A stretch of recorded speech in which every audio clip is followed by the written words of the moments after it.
to find out what's happening in the world of sports. News just in says amidst protests by some herdsmen in Benue State, the governor, Samuel Ortom, has said that there is no going back on the anti-grazing bill, which was passed into law by the State House of Assembly.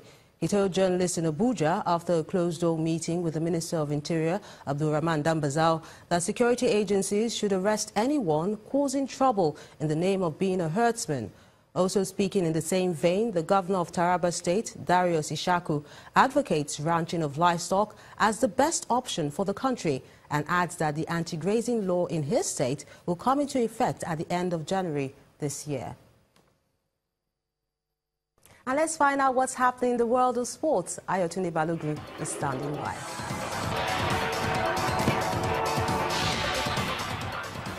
Many thanks, Melinda. Former Super Eagles defender Mobi Okparako wants Nigeria to prepare adequately for the FIFA World Cup with the mindset of winning the trophy.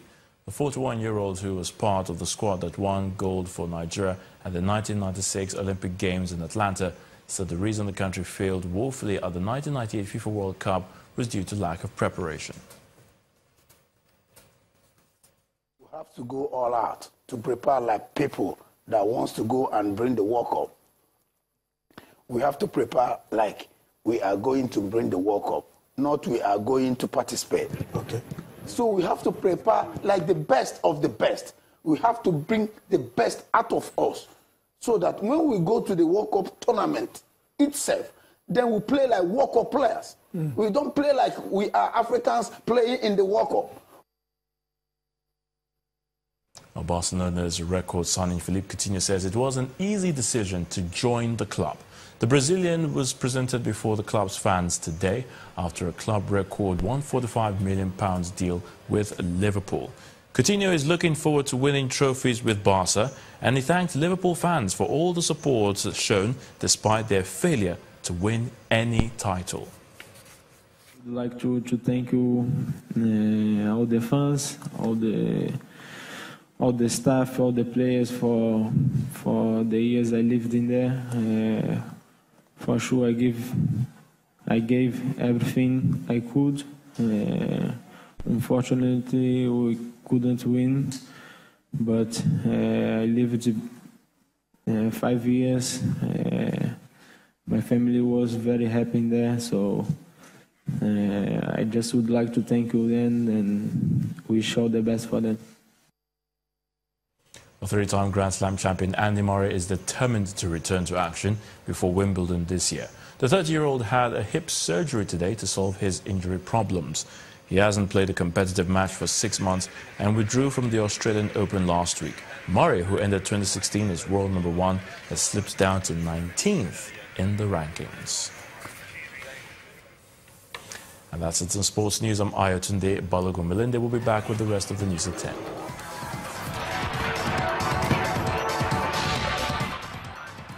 In South Africa, the new leader of the African National Congress, ANC, Cyril Ramaphosa, has called for unity as factions within the party are divided over the future of President Jacob Zuma. There is widespread speculation that Mr. Ramaphosa and his allies are lobbying ANC members to oust President Zuma as head of state in a few weeks. Mr. Ramaphosa, who is also the country's deputy president, publicly supports Mr. Zuma. Meanwhile, South African lawmakers will discuss a draft procedure relating to the removal of a sitting president of the country. The move follows a December ruling by the nation's highest court, which said that the National Assembly failed to hold President Jacob Zuma accountable.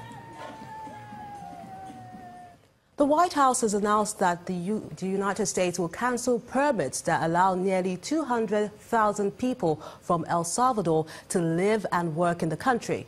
The Trump administration says protection for those people ends today, that's after nearly 2 decades of holding the protected status. But the Department of Homeland Security says it's willing to allow them leave the United States on September the 9th, 2019, or find a legal way to remain in the country. The humanitarian program called Temporary Protected Status, TPS, was granted after a series of earthquakes rocked the Central American country in 2001. And Mayowa has the latest gist in the world of entertainment. Many thanks. Here are your top trending entertainment stories. 15-year-old celebrated international filmmaker Zuriel Oduwole is in Nigeria to inspire a new crop of young filmmakers. The American of Nigerian descent, who made the first film at age 9, is tutoring a number of young Nigerian girls on the art of filmmaking in Lagos through the Sahara Group's initiative for empowerment. Beyond filmmaking, Zuriel, with 5 films to her credit, is a strong advocate for the girl-child education, especially in Africa. Doc drama, 3 billboards outside Ebbing, Missouri, and mother-daughter comedy Lady Bird were the top winners at the Golden Globe Awards on a night marked by barbed comments about sexual harassment in Hollywood and passionate odes to those breaking their silence on the issue. Gary Oldman was named Best Drama Movie Actor for his role as British wartime leader in Focus Features' Darkest Hour, and Frances McDormand took home the award for Drama Actress for her role as an angry mother in Fox Searchlight's 3 Billboards. And that's all for tonight. Thank you for watching. And the main news again. The federal government today vowed to stop further attacks on innocent Nigerians by suspected herdsmen.